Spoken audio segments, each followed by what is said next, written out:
하나님 말씀 보겠습니다. 하나님 말씀은 요한계시록 19장 7절부터 10절까지의 말씀입니다.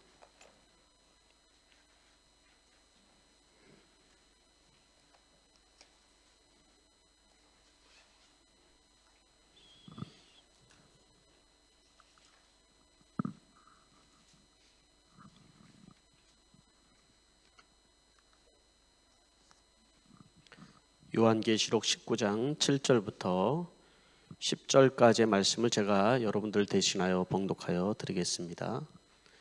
기뻐하고 즐거워하며 하나님께 영광을 돌리자. 어린 양의 혼인날이 이르렀다. 그의 신부는 단장을 끝냈다. 신부에게 빛나고 깨끗한 모시옷을 입게 하셨다. 이 모시옷은 성도들의 의로운 행위다. 또 천사가 나에게 말하였다. 어린 양의 혼인잔치에 초대를 받은 사람은 복이 있다고 기록하여라 하고 말하였습니다. 이 말씀은 하나님의 참된 말씀이다. 그때 내게 그에게 경배하고 그 발 앞에 엎드렸더니 그가 나에게 말하였다. 이러지 말아라. 나도 예수 증언을 간직하고 있는 동료들 가운데 하나요. 너와 같은 종이다. 경배는 하나님께 드려라. 예수의 증언 곧 예언의 영이다. 아멘. 잠시 기도하겠습니다. 할렐루야. 하나님 아버지, 첫날 첫 시간을 하나님 앞에 예배할 수 있도록 도와주시니 감사를 드립니다. 아버지 하나님, 2021년도에는 우리에게 지경을 넓혀주셔서 하는 말씀을 가지고 한 해를 시작합니다. 하나님, 우리 모든 성도들 삶 위에 하나님께서 축복을 더하여 주셔서 그 지경이 넓혀지게 하여 주시고, 코로나로 인하여서 고통과 또 많은 어려움이 있지만은 하나님, 그러한 환경에 굴하지 않고 처지에 굴하지 않고 하나님 일어서는 한 해가 될 수 있도록 도와주시옵소서. 오늘 주의 말씀을 선포하기를 원합니다. 주의 성령님 이 시간에 함께하여 주시옵소서. 이 말씀에 우리가 더욱더 소망을 얻게 하여 주시고, 하나님, 우리 환경이 참으로 어떠할지라도 주님 나라를 소망하고 주님의 그 영원한 나라를 향한 우리의 마음이 다시 한번 일어날 수 있도록 도와주시옵소서. 감사하며 예수님의 이름으로 기도하옵나이다. 아멘. 오늘은 요한계시록 어린 양의 혼인잔치라는 말씀을 가지고 계시록에 있는 말씀을 같이 나누려고 합니다. 먼저 이 말씀을 시작하기 전에 지난 송구영신 예배 때 같이 나눴던 말씀인데, 여러분들이 혹시 그 말씀을 듣지 않으셨던 분들은 오늘 예배가 끝나고 아마 그 말씀 부분만 또 이렇게 유튜브에 아마 올려질 겁니다. 한번 들어보시고 한 해 동안에 지경을 넓혀주셔서라는 말씀을 기도하면서 준비했는데 꼭 들으시고 여러분의 삶에 어떤 환경이나 또 처지나 우리의 삶에 주어진 그 경계를 뛰어넘는 하나님의 은혜가 여러분들에게 있게 되기를 간절히 바랍니다. 네. 저는 목회하면서 기도하는 기도의 제목이 있는데, 그건 바로 여러분, 우리 모든 성도들이 존귀함을 받는 겁니다. 쉽게 얘기하면 일부에 계신 성도님들은 존경을 받는 성도들이 되는 겁니다. 그래서 하나님 앞에 섰을 때도 또 많은 사람들 앞에 섰을 때도 존귀함을 받는 그런 축복된 여러분들이 되기를 바라고, 지경이 넓혀지는 하나님의 축복이 여러분의 삶에 있어지시기를 바랍니다. 오늘 요한계시록 19장은 우리 성도들이 정말 소망하고 간절히 사모하는 그런 광경의 이제 시작이라고 할 수가 있습니다. 이 마지막 이제 이 땅에 또 하늘에 이제 나타날 새로운 징조들을 우리에게 보여주고 계시는데, 지난주에는 우리는 하늘에서 할렐루야 아멘 하는 대합창의 우리 소리를 들었죠. 그것이 얼마나 감동스럽고 감격스러운 장면이었습니까? 근데 오늘 바로 이 장면을 향한 할렐루야, 그런 광경이었던 것이죠. 바로 어린 양의 혼인잔치가 이루어졌다라는 것입니다. 네, 잔치하면 여러분 무슨 생각이 납니까? 혼인 잔치하면 어떤 생각이 또 납니까, 여러분? 풍성한 거, 기쁘고 즐겁고 이런 거지 않습니까? 그죠? 네, 그런 즐거움과 기쁨과 풍성한 하나님의 은혜가 넘치는 바로 우리가 궁극적으로 사모해야 될 그러한 장면이 아닌가 하는 생각을 해보게 됩니다. 이 말씀이 당시에 그 신약교회 성도들이 극심한 박해와 고난 가운데 있었던 그 성도들이 이 말씀을 요한으로부터 들었을 때 어떤 마음이 들었을까요? 얼마나 큰 위로를 받았을까요, 여러분? 마찬가지로 이 땅에 살아가는 우리 성도들이 이 척박한 땅을 살아가면서 우리는 병들기도 하고 또 가난을 겪기도 하고 또 믿음 때문에 핍박을 당하기도 하고 여러 가지 환난을 여러분 우리가 당하면서 바로 주님께서 오늘의 이 말씀을 통해서 우리를 얼마나 크게 위로해 주시는지를 모릅니다. 우리가 바로 이 궁극적인 소망을 가지고 한 해를 여러분 살아갈 수 있게 되기를 바랍니다. 오늘 말씀을 7절 말씀을 읽고 말씀을 한번 보겠습니다. 오늘 밤 말씀의 시작은 이렇게 됩니다. 기뻐하고 즐거워하며 하나님께 영광을 돌리자. 어린 양이 호는 날이 이르렀다. 그의 신부는 단장을 끝냈다. 네. 말씀드린 대로 성경에서 잔치를 하면은 바로 이 하나님 나라의 그것을 이제 형상해서 지금 말씀을 하고 있는 거잖아요. 어린 양의 혼인 잔치를. 이 잔치는 기쁨과 행복과 풍성함이 있는 것을 얘기를 하는 것입니다. 그러니까 우리가 궁극적으로 우리의 신앙생활도 이렇게 회복이 되어야 될 것을 우리가 얘기를 하는 것이죠. 성경에 보면 잔치 얘기, 혼인 잔치 얘기가 군데군데 나오고 있습니다.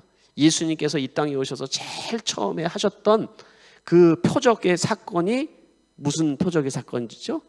가나의 혼인 잔치에서의 기적의 사건이었습니다. 저는 그 장면이 마치 예수님께서 우리를 천국으로 인도하는 그런 프로포즈의 장면처럼 느껴졌습니다. 이 말씀을 준비하면서. 가나의 혼인잔치, 예수님께서 왜 그것을 첫 그 표적과 기적의 장소로 하셨을까요? 전통적으로 유대 사람들은 이제 이 결혼식을 하면요 가장 소중하게 생각하는 게 이게 포도주입니다. 예, 포도주. 잔치 자리에서는 이 포도주가 흥을 돋구기도 하고, 그러니까 우리가 마시는 소주하고 같은 개념은 아니죠. 예, 그 잔치의 기쁨, 그 잔치의 행복감 이런 걸 표현하는 것이 바로 포도주였습니다. 근데 그게 떨어진 거예요. 다 떨어진 거예요. 그 예수님께서 물로 포도주를 만든 사건, 그게 가나의 그 혼인잔치에서 일어났었던 기적의 사건 아니겠습니까? 그렇죠. 포도주가 떨어졌다. 그걸 우리가 뭘 거기서 얘기하는 걸까요? 포도주가 떨어졌다라는 그 의미는 바로 우리 인생의 즐거움이 사라졌다. 우리 인생의 그 기쁨이 사라졌다. 행복이 사라졌다. 왜요? 인간의 죄로 인하여서. 모든 사람들은 그렇게 살기를 원하는데요. 그런 모든 즐거움과 우리가 누려야 되는 그 기쁨이 사실은 가짜 즐거움, 가짜 기쁨 이런 걸 누리지만 궁극적으로 우리에게 하나님이 주시고 싶은 그러한 기쁨과 즐거움이 사라진 상태로 살아가고 있다는 것이죠. 그걸 우리 주님께서는 주고 싶었다는 것이죠. 사람으로는 만들 수 없는 거예요. 사람이 물이 포도주가 되게 할 수는 없는 거죠. 그 기쁨을 만들어줄 수가 없는데 예수님께서 물로 포도주를 만드는 그 기적의 사건을 통하여서 우리에게 프로포즈를 하는 거예요. 하나님 나라가 그렇다. 하나님 나라가. 내가 너희들을 그 하나님 나라에 초대한다. 이런 초대의 자리에 오신 여러분들을 정말 축복하고 환영합니다. 우리 주님이 얼마나 고대하고 여러분들이 한 사람도 예외 없이 하나님의 그 기쁨의 잔치에 참여하기를 주님께서 원하시는 거죠. 그게 바로 저는 가나의 혼인잔치 사건이다. 이렇게 말씀을 드리고 싶어요. 오늘 본문을 좀 더 이해하기 위해서는 여러분 좀 더 유대인의 결혼법에 대해서 우리가 좀 알 필요가 있는데요. 유대인의 그 전통적인 그 결혼 풍습은 약간 우리 전통, 우리 한국 사람들의 전통의 결혼법하고 약간 비슷한 게 있습니다. 남자 여자가 이제 결혼 적령기가 되면은 이제 서로 짝을 찾지 않습니까? 그래서 짝을 찾기 위한 그런 프로포즈 행사 같은 것을 많이 하는 거예요. 이렇게 잔치도 하고 그렇게 합니다. 그리고 서로 이제 눈이 맞잖아요. 그럼 남자가 어떤 처녀에게 정말 마음이 이렇게 동했어요. 그러면은 포도주를 가지고 갑니다. 그럼 그 자매가 봐서 아닌 것 같아. 그러면 그 맛 잘 안 마시는 거예요, 이렇게. 그런데 저 남자 내가 계속 봐왔는데 이미 그 동네 사람들끼리 다 만나기 때문에 다 알아요, 사실은. 그렇죠? 봐왔는데 괜찮은 것 같아 하고 그 포도주 잔을 받아가지고 반 잔을 딱 마시잖아요. 그러고 나면은 나머지 반은 이제 그 총각이 이제 마시는 거예요. 그리고 이제 아버지에게 이제 데려가는 거예요. 아버지, 우리가 결혼하고 싶습니다. 그러면 이제 그 자리에서 이제 신랑 될 사람과 신부 될 사람이 결혼식을 하는 게 아니라 정혼식을 하는 거예요. 정혼식. 정혼을 하게 되면 이제는 신부는 신부대로 이제 그 신부 수업을 하러 가는 거고, 신랑은 신랑대로 준비를 해야 되는 시간들을 가지게 되는 것이죠. 그 시간은 딱 정해진 거는 아니에요. 신랑의 아버지가 이제 됐다, 이제 신부를 데리고 와라 이렇게 얘기를 하면 이제 신랑이 가서 신부를 데리고 오는 거예요. 그게 바로 이게 유대인들의 이제 결혼법인 거예요. 자, 그러면 그 결혼법을 우리가 그 결혼을 예를 들어서 예수님께서 바로 이 성경 속에 많은 얘기를 했고, 오늘 이 본문에 나온 어린 양의 혼인잔치도 사실은 그런 거와 비슷한 예를 들어서 우리에게 형상해서 말씀을 우리에게 해주고 있는 것입니다.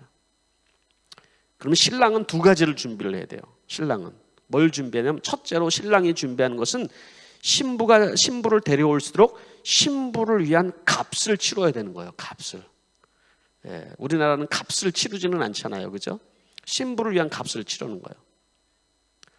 여기에서 신랑을 어린 양으로 표현했잖아요. 그것은 무엇을 얘기하는 거예요? 어린 양은 무엇을 표현한 거예요? 바로 희생을 얘기하는 거죠. 희생. 십자가에 예수님께서 당하신 그 희생을 예표하는 것이거든요. 바로 신부된 우리들을 위해서 예수님께서 그 값을 치렀다는 걸 얘기를 해주는 거예요. 값을. 모든 대가와 모든 죄에 대한 것들을 값을 다 치르고 바로 그 신부를 내가 샀다.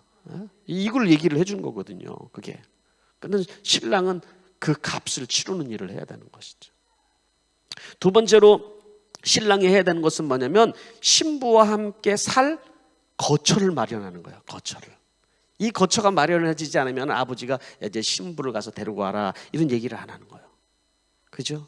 그래서 예수님께서 제자들을 모아놓고 이제 예수님께서 십자가에 달려 돌아가실 것을 얘기할 때, 예수님께서 제자들이 근심과 걱정으로 마음이 근심되고 그랬을 때 예수님이 하신 말씀이 있어요. 요한복음 14장 말씀에 이런 말씀이 있죠. 너희는 마음에 근심하지 말아라. 하나님을 믿으니 또 나를 믿어라. 나는 너희가 있을 곳을 마련하러 간다. 내가 가서 너희가 있을 곳을 마련하면 다시 와서 너희를 나에게로 데려가 내가 있는 곳에 너희도 있게 하겠다. 이렇게 말씀을 해주지 않습니까? 예수님께서 지금 뭐 하신다라는 거예요? 내가 너희를 위해 거처를 마련하러 간다. 그 말씀하신 거잖아요. 그렇죠? 그러니까 신랑 대신 예수님께서 신부인 우리를 데리러 올 거처를 마련한다. 그 얘기를 지금 해주고 있는 것이거든요.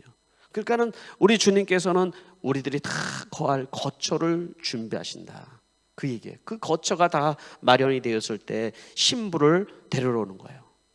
그 거처가 다 됐을 때 이제 우리 주님께서 이 땅에 우리를 데리러 오는 그 장면이 바로 이 어린 양의 혼인잔치고, 할렐루야가 울려 퍼지고 아멘과 하늘에서의 그 아주 성대한 그 외침과 그리고 찬양이 울려 퍼지게 된 것입니다. 이것은 어떠한 무엇과도 바꿀 수 없는 우리 성도들에게 복이고요, 우리가 궁극적으로 사모해야 될 그런 얘기라는 거예요. 이 광경을 보고 요한이 이 광경을 보고 너무 깜짝 놀라가지고 그 천사에게 경배를 할 뻔한 이 얘기가 오늘 본문에 나오는 것입니다. 그러면 신부는 뭐 해야 될까요? 오늘 말씀에 그의 신부는 단장을 끝냈다라고 얘기를 하잖아요. 신부는 누구를 얘기를 하는 거라고요? 신부는 바로 성도를 얘기하는 거예요. 또 신부는 교회를 얘기하기도 합니다. 바로 신부는 성도이고 신랑은 바로 우리 주 예수님을 지칭해서 성경에서 얘기를 하고 있다는 거예요. 신부는 신랑을 맞이할 그러한 준비, 그것을 단장한다라고 얘기를 하죠. 어떻게 그러면 신부는 신랑을 맞이할 단장을 해야 될까요? 8절 말씀에 이렇게 얘기합니다. 신부에게 빛나고 깨끗한 모시옷을 입게 하셨다. 이 모시옷은 성도들의 의로운 행위다라고 얘기를 하고 있어요. 이게 신부의 단장이라는 거예요. 자, 첫째, 그래서 신부는 뭘 준비해야 돼요? 옷을 준비해야 돼요. 예? 이 결혼식에 그래도 하이라이트라는 건 뭐예요? 예? 하얀 드레스잖아요. 이 결혼식의 드레스 코드는 화이트예요. 그래서 예? 하얀 빛나고 화려하고 예쁘고 찬란한 그 신부의 드레스, 그것은 이 결혼식의 정말로 하이라이트 중에 하이라이트 아니겠습니까? 신랑 앞에서 이 예쁘고 화려한 이 드레스를 입은 그것을 이렇게 선보였을 때 신랑이 얼마나 여러분 기쁘겠습니까? 예, 여기 계시는 우리 남자분들은 감이 안 오잖아요, 그죠? 그런 걸 입어본 적이 없으니까. 예? 신부라고 자꾸, 난 남자인데 자꾸 신부라고 그러니까 여러분 감이 안 오잖아요, 그죠? 그러나 성경에서는 남자나 여자나 할 것 없이 다 우리를 주의 신부라고 표현을 하고 있다라는 거예요. 예? 그거를 이제 이해를 하셔야만 이 말씀이 들리는 것입니다. 근데 이 옷은, 이 드레스를 뭐라고 표현하냐면은 성도들의 의로운 행위다, 이렇게 표현하고 있어요. 성도들의 의로운 행위다. 그 얘기를 하니까는 딱 내 마음에 드는 마음이 뭐예요? 나는 자격이 없네, 나는 그렇게 깨끗한 옷을 입고 사는 사람들이 아니었는데 라고 생각이 들어서 막 낙심과 근심이 되는 사람들이 있을 것입니다. 근데 그 전절에 뭐라고 되어 있냐면 신부에게 빛나고 깨끗한 모시옷을 입게 하셨다. 예, 개역개정 성경에는 뭐라고 되어 있어요? 모시옷이라고보다도 세마포 옷을 입었다. 하얀 세마포 옷. 그 느낌이 더 낫죠, 그렇죠? 모시옷보다도 세마포 옷. 세마포 옷을 입게 하셨다, 이렇게 표현을 하고 있거든요. 입게 하셨다라는 말은 뭐예요? 내가 입은 거예요? 누군가가 입혀준 거예요?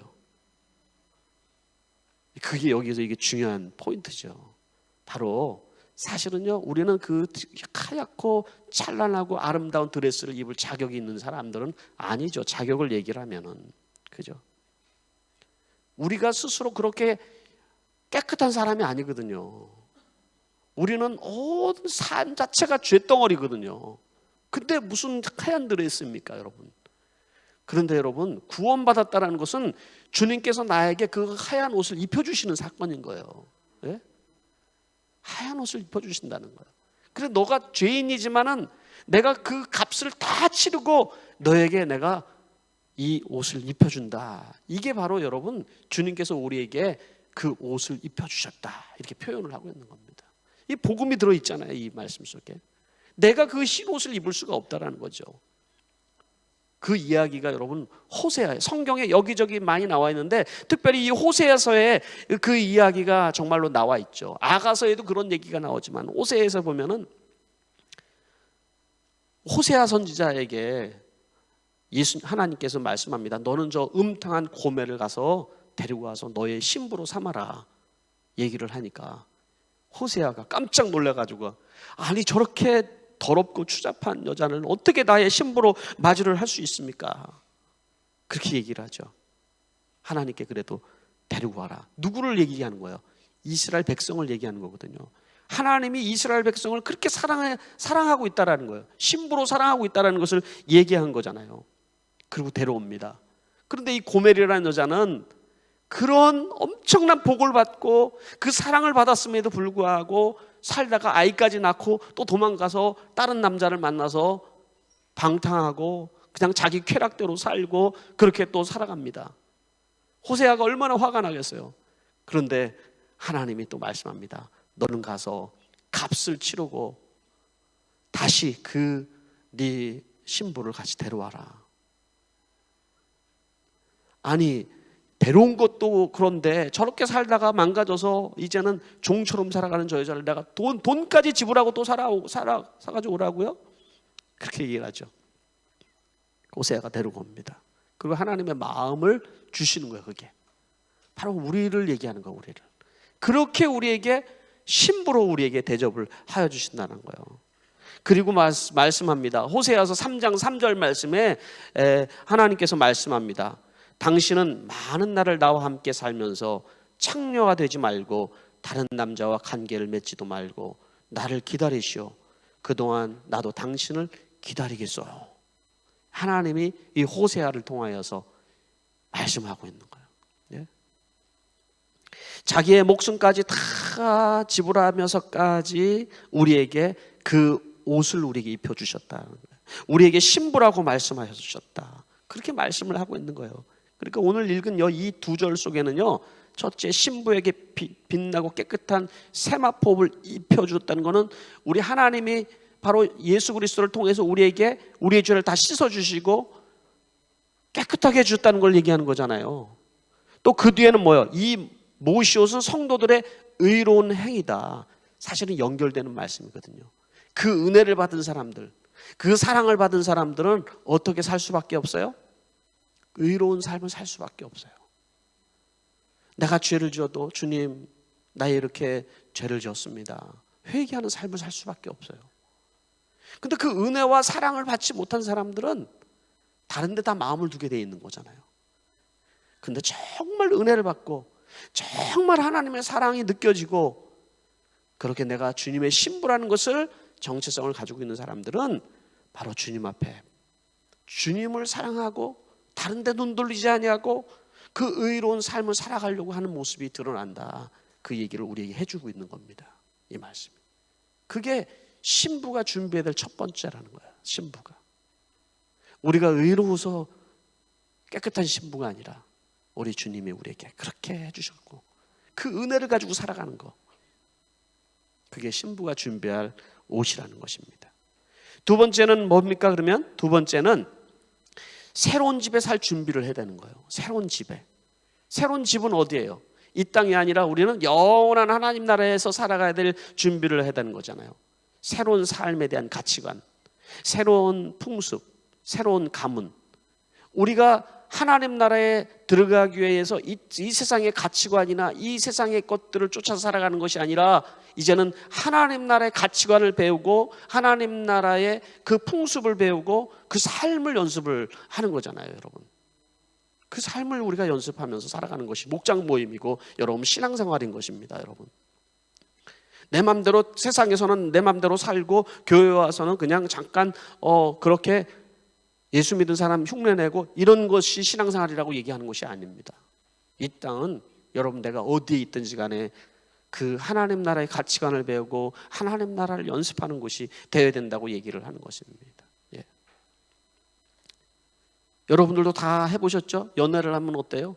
연애를 하고 나면은 마음이 이미 자매들은 신랑 집에 다 가 있는 거야. 결혼해가지고 살 집에 가 있잖아요. 그렇죠?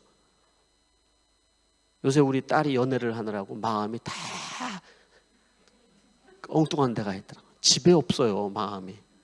어떻게 하면 나갈까? 어떻게 하면 연애를 할까? 예? 결혼을 할 생각을 이제 마음속에 가지니까 어떻게 하면 집은 어떤 걸 얻고 가구는 뭘 집어넣고 온통 그 생각인 거예요. 저희 집에 최근에 TV를 하나 샀거든요. TV를 한 번도 제대로 돈을 주고 산 적이 없어요. 그러니까 TV가 시커머리한 게 이렇게 화면이 빛이 들어오면 잘 안 보이니까 야 그래도 최소한 TV는 그래도 사야 되지 않냐 해서 TV를 하나 샀는데 우리 딸이 반대를 하는 거야. 왜 필요하냐는 거예요. 왜 필요하니까 그게 필요가 없다라는 거야. 그러면서 본인은 시집가면 좋은 TV 사달라는 거예요. 마음이 어디가 있는 거예요? 온통 지금 자기가 결혼해가지고 살 집에 가 있는 거예요. 그게 그렇잖아요, 여러분. 여러분들이 이민 올 때도 마찬가지였어요. 여러분 한국에서 이것 정리하고 저거 정리 다 하면서 마음이 다 어디 와 있어요? 이미 여기 살고 있는 거예요, 마음이. 바로 그걸 얘기하는 거거든요. 구원받은 하나님의 자녀들은 어떻게 살아야 되냐면 이 땅에 발을 디디고 살고 있지만은 우리의 삶은 하나님 나라에 이미 가 있는 거예요. 그게 천국을 바라보면서 살아가는 것이거든요. 그게 이게 얼마나 여러분 소망이 있는 말이고 얼마나 기쁜 말입니까, 여러분? 이 땅에서의 삶이 여러분 전부인 것처럼 살아가는 사람과 우리는 이미 하나님 나라로 이민 갈 거야, 이제 새로운 삶을 우리가 살림을 차릴 거야, 이렇게 생각하며 살아가는 사람하고는 여러분 근본적으로 여러분 생각과 삶의 질이 다른 거예요. 여러분 그렇지 않습니까? 가치관이 다르고요, 삶의 방식이 다르고요. 그 영원히 살아갈 그 주님과 함께 살아갈 그것을 준비하는 그것이 바로 신부의 단장이라고요. 신부의 단장. 신부가 뭘 두 가지를 준비해야 된다고요? 그 옷을 준비해야 되고 내가 살아가야 될 거처에 살아가야 될 것들을 준비를 해야 된다고요. 바로 여러분 이 두 가지는 신랑도 준비하고 신부도 준비를 하는 거예요. 여러분들이 구원받은 하나님의 자녀이다, 그 정체성은 내가 신부다라는 것을 얘기를 하는 거예요. 오늘 말씀 속에서 주례사가 등장을 합니다. 주례사. 어린 양의 혼인잔치에 청함을 받은 사람은 복이 있다. 주례사가 굉장히 짧지만 확실한 주례사입니다. 네? 이 말씀은 가지고 제가 이 한 구절의 말씀을 가지고 다음 주 설교를 또 하고 싶은 마음이 있어요. 네. 자, 이제 한번 적용을 한번 해봅시다. 우리에게 이 오늘 지금 들어주는 이 말씀, 짧은 말씀 속에서 우리가 어떻게 적용을 해? 첫 번째 적용할 건 우리는 신부의 정체성을 가지고 살아야 된다는 거예요. 신부의 정체. 내가 누구라고요? 신부라고요. 주님의 신부. 성경에는 우리 정체성을 얘기해 주는 단어들이 많이 있어요. 우리는 하나님의 자녀입니다. 우리는 하나님의 신부입니다.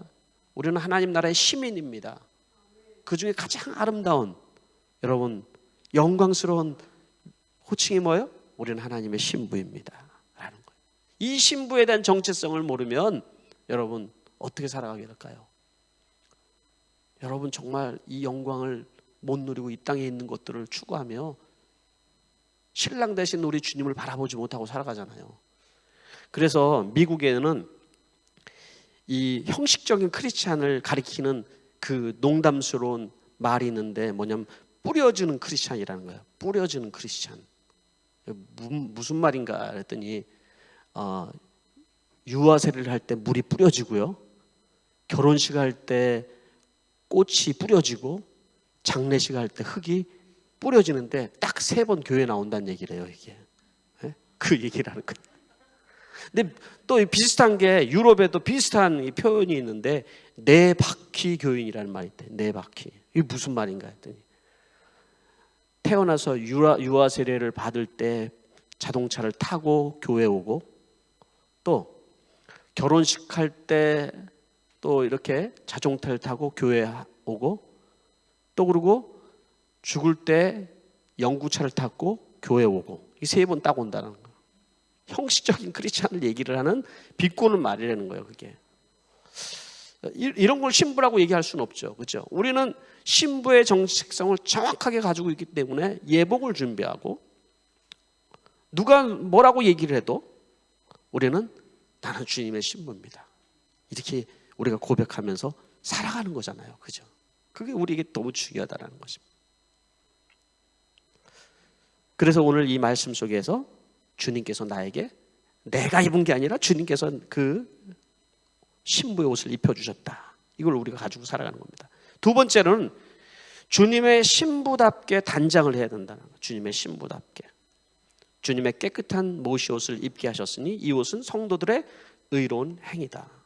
그러니까 나는 이미 주님께서 다 그 깨끗한 옷을 입혀줬으니까 나는 그냥 그 다음은 어떻게 살아도 상관없다, 이 얘기가 아니잖아요. 그죠? 그 얘기는 합니다. 우리는 신부로서 살아가면서 단장을 하면서 살아가야 된다는 거예요. 그래서 성경에서는 신부와 음녀를 비교해서 계속 얘기를 해주고 있는 거예요. 음녀는 어떻게 살아간다고 얘기했어요? 자기 자신을 위해서 금과 보석과 진주와 붉은 옷으로 치장한 그 음녀라고 얘기를 하고 있죠. 세상에 온통 마음을 빼앗기고 사치하고 치장하고 자기 쾌락을 위해서 살아가는 거예요. 그러나 신부는 주님의 기쁨을 위해 살아가는 거예요. 주님의 기쁨을 위해서. 그게 주님의 신부다. 주님의 신부다. 네. 주님을 사랑하고 주님 뜻대로 살아가려는 모습을 통하여서 우리는 신부의 단장을 우리가 알 수가 있다는 겁니다. 그렇게 여러분 한평생을 신부로서 단장하는 거예요. 여러분 주님 앞에 섰을 때. 그래서 정말 주님 앞에 여러분 섰을 때, 야, 너무 아름답구나, 내 사랑스러운 신부야. 이 얘기를 우리가 들어야 되는 거죠. 마지막으로 세 번째는 신부의 기쁨을 우리가 가지고 살아야 된다는 거예요. 신부의 기쁨. 오늘 이 말씀의 처음 시작이 뭐라고 됐어요? 즐거워하고 크게 기뻐해라. 즐거워하고 크게 기뻐해라 그랬잖아요. 신부의 두 가지 특징이 있는데 그것이 뭐냐면 순결함이고 두 번째는 기쁨이에요. 기쁨. 신부는 기쁜 거예요. 기쁜 거예요. 내 안에 정말 어린 양 대신 신랑을 향한 그 마음 때문에 여러분 기쁨이 있는지 우리는 확인을 해봐야 돼요. 이런 기쁨을 사라지고 여러분 살아가는 성도들이 너무 많이 있다는 거죠. 내가 정말 내가 사랑하는 사람에게 프로포즈를 받았다고 생각을 해보세요. 너무 시간이 흘러서 감이 안 오시죠? 주님이 나에게 프로포즈를 하고 내가 너와 함께 살기 위해서 지금 내가 이 잔치를 예배하고 있단다. 너와 함께 내가 살아갈 거처를 내가 지금 예배하고 있단다 라고 생각을 해보십시오. 여러분 그런 소망을 우리 일부의 예배에 참여하시는 분들 가지셔야 됩니다. 여러분 돌아가실 쯤 다 돼가지고 글쎄 예수님이 누구요? 이렇게 하고 돌아가시면 안 됩니다. 그렇게 하면 안 되는 거예요. 우리 기쁨을 한번 점검해 보세요. 신부의 그 기쁨은 기다림에 있잖아요. 기다림에. 결혼날을 기다리는 그 기쁨을 그 손꼽아 기다리잖아요. 잠자도 잠꼬대도 기다리는 기쁨이 있잖아요. 그게 바로 성도들이 바로 주님의 그 만날 그날을 기다리는 것이 바로 그것이잖아요. 그게 우리 신앙생활에 있어야 되잖아요. 고통과 고난이 우리에게 더 크면 클수록 여러분 더 우리는 주님에 대한 그런 사모함이 커지는 것이 신부의 특징인 거예요. 그 가운데서 기쁨을 누리고. 왜? 더 큰 위로를 받을 수 있으니까. 근데 이 시대의 신부들은 주님이 닦아줄 눈물이 없대요. 그 얘기를 하잖아요. 농담 삼아. 주님 때문에 만날 날을 생각하면서 여러분 내가 이 땅에서 끊어야 될 것을 끊어보고 또 누릴 것을 못 누리고 그렇게 살아가면서 주님에 대한 기쁨을 사모하며 살아가면서 주님 앞에 섰을 때 내 눈에 눈물 닦아줄 눈물이 있어야 되잖아요. 우리가 그런 삶을 살아가는 거예요. 그래서 오늘 이 말씀 속에 선포하듯이 우리에게 기뻐하고 즐거워하며 하나님께 영광을 돌리자 어린 양이 호는 잔치가 이르렀다라고 말씀을 해주고 있는 것입니다. 이 예배는 바로 그 어린 양의 혼인 잔치를 연습하고 훈련하는 장소예요. 목장은 여러분들 이 어린 양의 혼인 잔치에 들어가 살아갈 것들을 여러분 연습하는 삶을 연습하는 거예요. 여러분 말씀을 하나를 예를 들면서 마치려고 합니다. 이주선 자매라고 여러분 많이 아실 겁니다. 이주선 자매. 한국에서 많이 유명해졌어요. 교통사고가 나가지고 온몸이 다 불이 타서 화상을 입고 얼굴도 다 찌그러졌는데 이 자매가 엄청 이쁜 얼굴을 가지고 있던 자매잖아요. 그리고 깨어나서 자기가 이렇게 자기 얼굴을 거울로 보니까 하나님 앞에 원망이 들더래요. 하나님 왜 나를 살려주셨어요? 그래서 마음속에 그런 고통스러운 시간을 보내다가 마음에 딱 드는 게 옥상으로 올라갈까? 교회로 갈까? 이런 마음이 들더래요. 근데 옥상으로 안 올라가고 교회로 갔대요. 그러니까 교회에 하나님 앞에 엎드려서 기도를 하는데 하나님께서 한마디 말씀을 주시더래요. 그럼에도 불구하고 너는 나의 사랑하는 딸이다. 그럼에도 불구하고 너는 내 사랑하는 신부다. 이 말씀을 주는데 그것이 그렇게 위로가 됐다는 거예요. 그 음성을 듣고 나서 그 고난 가운데 많은 사람들에게 사랑과 고통당하는 사람들에게 도리어 축복의 통로로 살아가게 됐다라는 거예요. 그 뒤에 매일 이 자매는 주님 앞에 뭐라고 고백을 했을까요? 내가 주님의 신부인데 주님 나는 주님의 것입니다. 주님 나는 당신의 신부입니다. 나의 기쁨도 나의 희망도 나의 슬픔도 다 주님 앞에 올려드립니다. 이런 고백을 드리지 않았겠습니까? 여러분 이런 고백이 여러분들의 삶에 있어줄 수 있게 되기를 바랍니다. 기도하겠습니다. 2021년 들려오는 소식이 어둡기만 합니다. 그렇지만 여러분, 그 고난 가운데 여러분들이 옥상으로 올라가시겠습니까? 교회로 오시겠습니까? 우리는 주님이 사랑하는 신부라는 것을 잊고 살아가면 자꾸 우리는 옥상으로 올라가고 싶은 마음이 들겠죠. 그러나 우리가 주님의 신부인 것을 잊지 않으면 우리는 우리 안에 내면에 기쁨이 있을 겁니다. 그리고 이런 고백을 할 거예요. 주님, 나는 당신의 신부입니다. 주님, 나는 당신의 것입니다. 나의 기쁨도 희망도 나의 삶도 주님 앞에 올려드립니다. 이런 고백을 여러분 오늘 이 예배와 함께 드려보시기 바랍니다. 우리 신랑 되신 우리 주님이 여러분에게 옷을 입혀주셨어요. 우리는 평생 순결함과 주님을 향한 사랑으로 단장하며 살아야 됩니다. 두 번째는 여러분, 우리는 우리 신랑 되신 주님이 우리의 삶의 기쁨이어야 됩니다. 세상의 기쁨이 아닌 주님이 나의 기쁨이어야 됩니다. 신랑 되신 우리 주님을 기다리는 마음이 여러분 있어야 됩니다. 손꼽아 기다리는 그 기다림이 기쁨입니다. 그 신부의 기쁨입니다. 그런 기쁨이, 그 기다림이 나에게 있는지 이 시간에 주님 앞에 고백하며 우리 기도하는 시간 가지겠습니다. 기도하겠습니다.